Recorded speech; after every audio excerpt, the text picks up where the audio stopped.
So, sa paggawa ng bootable flash drive, ang number one na kailangan natin ang flash drive. So, kailangan ito ng source o yung may laman ng operating system. Ito yung source na ibibigay ni Asus. So, yung sa akin is meron na itong laman na OS ng Windows 10 Pro saka Windows Server 2012. So, gagawa na tayo ng bootable flash drive gamit ang CMD o ang Rufus. So, ipapakita natin. So, kailangan natin ng unit. Ng working unit. Yan. So, sa pagsi-CMD dapat isa lang muna. Saksak niya siya sa USB port. Dahan-dahan lang. Yan. So, lumabas na siya. A few inches later. So yan, pagkatapos natin isaksak ang ating flash drive, punta na tayo sa CMD. So, click natin to, type natin CMD or command, run as admin. Tapos, type nyo dito this part. Oh, bawal pa space, sorry. This part. Yan. So, lalabas dapat ito. Tapos, this para makita nyo kung ano yung mga nakasaksak na disk. Itong disk 0, ito yung drive nyo, yung hard disk nyo na nasa loob. Oh. Kita nyo, laki naman yan. Ano nga yan ang isi-select nyo. Since ito yung sinaksak natin na 28 gig, yan ang pipiliin natin. Select this 1. Tapos clean natin siya para malinis lahat ng format niya. Tapos, create tayo ng partition. Primary. Ayun, lumabas na. Yun o. Tapos select natin yung partition niya. Tapos format natin FS or file system NTFS quick. Depende yan, minsan FAT32 yan. Pero ang mostly ginagamit is NTFS quick.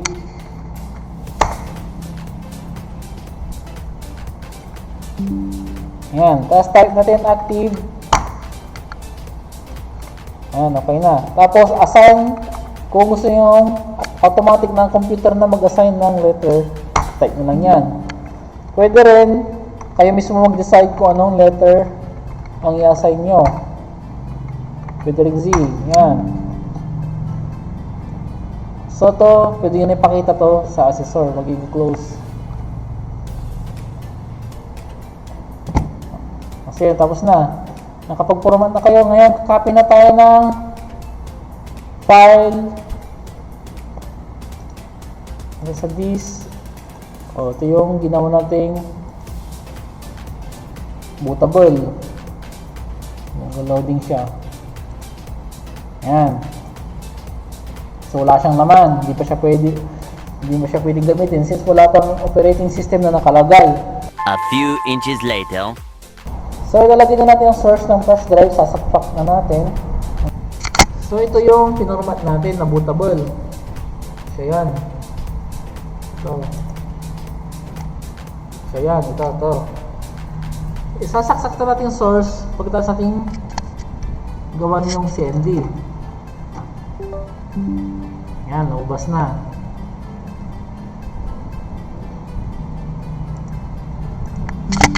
So ito na yung source natin. So paano natin kukunin yung laman nito? Pwede siyang open with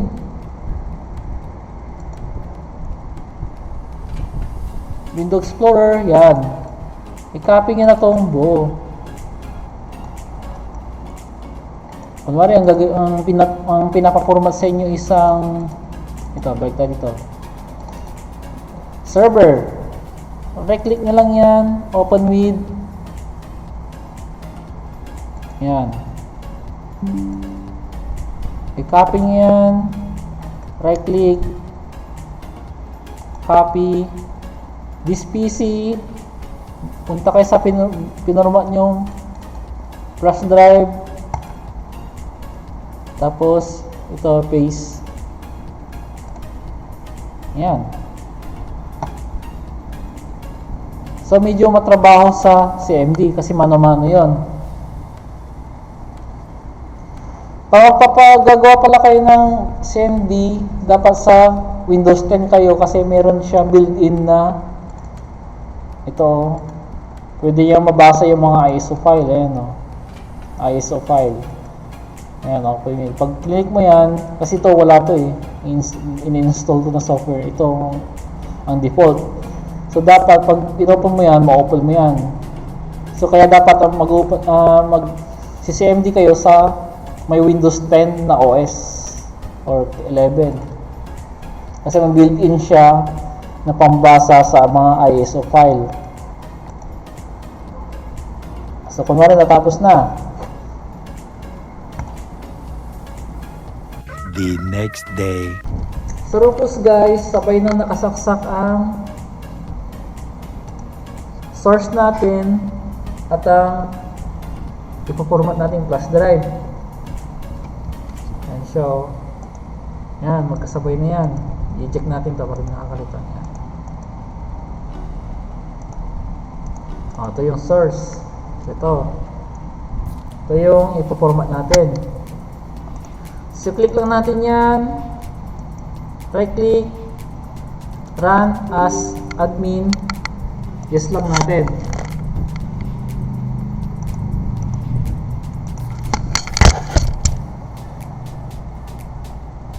Click lang itong no. Tayo natin mag-loading. Ayan. So, select natin yung ISO na kailangan natin. So, select. Hanapin nyo yung this PC. Hanapin nyo yung source nyo. At kung anong kailangan yung operating system na kailangan nyo i-format. Since kunwari server, i-click nyo yung server.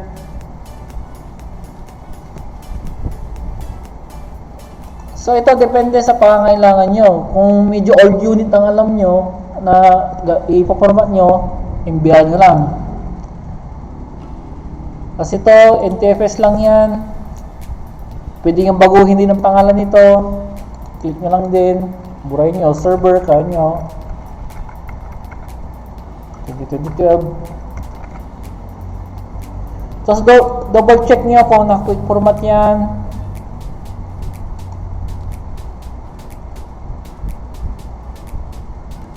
Ito, pwede click nyo para babasa siya ng mga old system kung excuse me.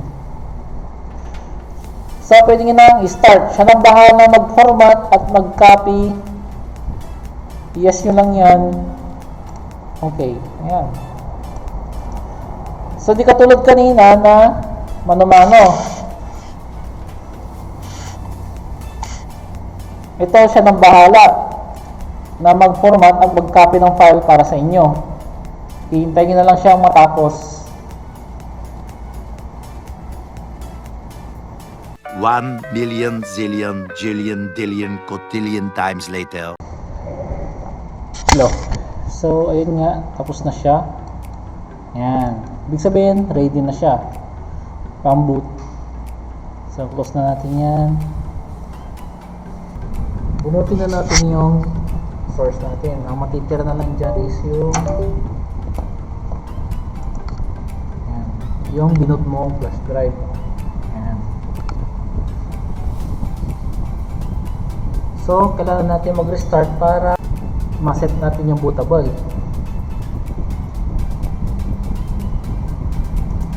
So, nakalagay na ang ating flash drive. Switch on na natin ang ating computer. Tapos, depende sa motherboard, tignan nyo yung lumalabas dyan. Ayun, punta tayo sa BIOS since delete ang kailangan, delete natin. Ayan, para lumabas yung BIOS. So,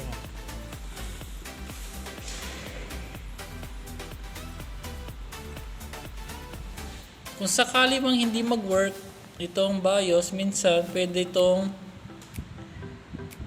tandaan nyo to, select boot device. Pwede nyo rin gamitin yun. So dito nyo lang hahanapin yan. F1 up to 12, minsan sa delete. Yan lang yan. So depende sa anong klase siya, sa kanyang motherboard o anong klaseng PC siya. Mostly madalas delete, F1, F2, mga yan. So naglo-loading na kanyang BIOS. Ayan, tayo natin. Kung matagal dyan, pindutin nyo yung reset button. Ayan na, yung maliit na yan. Ayan. Ulitin.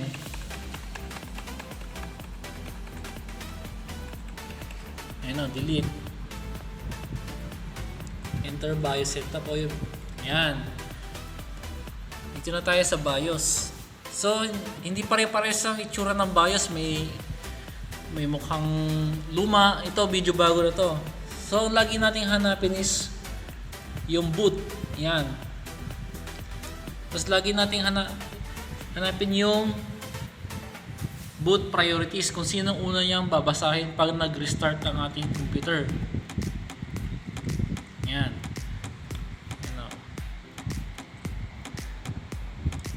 Enter.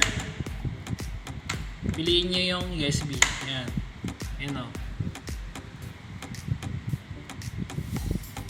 Tapos, sabi niya F10 para i-save. Ipinutin natin yung F10. Ayan. Saka guys, dito sa advance, check nyo rin tong USB configuration. Baka namaya nakapatay, bakit di mo basa yung flash drive ko? Kanya. Ayan o. Dapat naka-enable yan. Para sigurado kayo, pwede nyo rin pinutin yung default. Ayan o, F3. Ayan, pinutin yung default. Para bumalik siya sa factory settings niya. Ayan o, ibig sabihin naka-enable lahat yan. Ayan o. Ibig sabihin naka-factory siya. Sa kanya baguhin ulit. Ayan o. Enter lang ginagamit ko yan. Pag na-navigate dyan. Ayan o. Pwede rin sa mouse. Kung nahihirapan kayo, click nyo lang.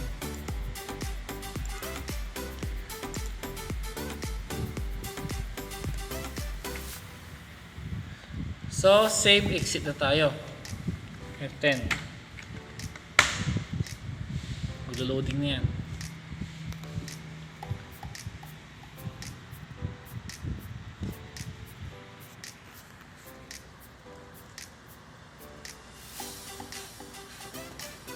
Ayan. Meron din yung sinasabi ko kasi yung sa boot menu. Ulitin natin para alam nyo yung pag may nabasa kayong boot menu, mas madali yon. Pero hindi lahat pwede yung kapay. Ayan o. Mabilis lang kasi siya eh. Kaya daw mabilis yung mata nyo sa pagbasa. So boot menu is F9. So bilisan natin F9. Ayun, nag-loading na naman. So depende yan. Pwede sa BIOS, pwede sa boot menu.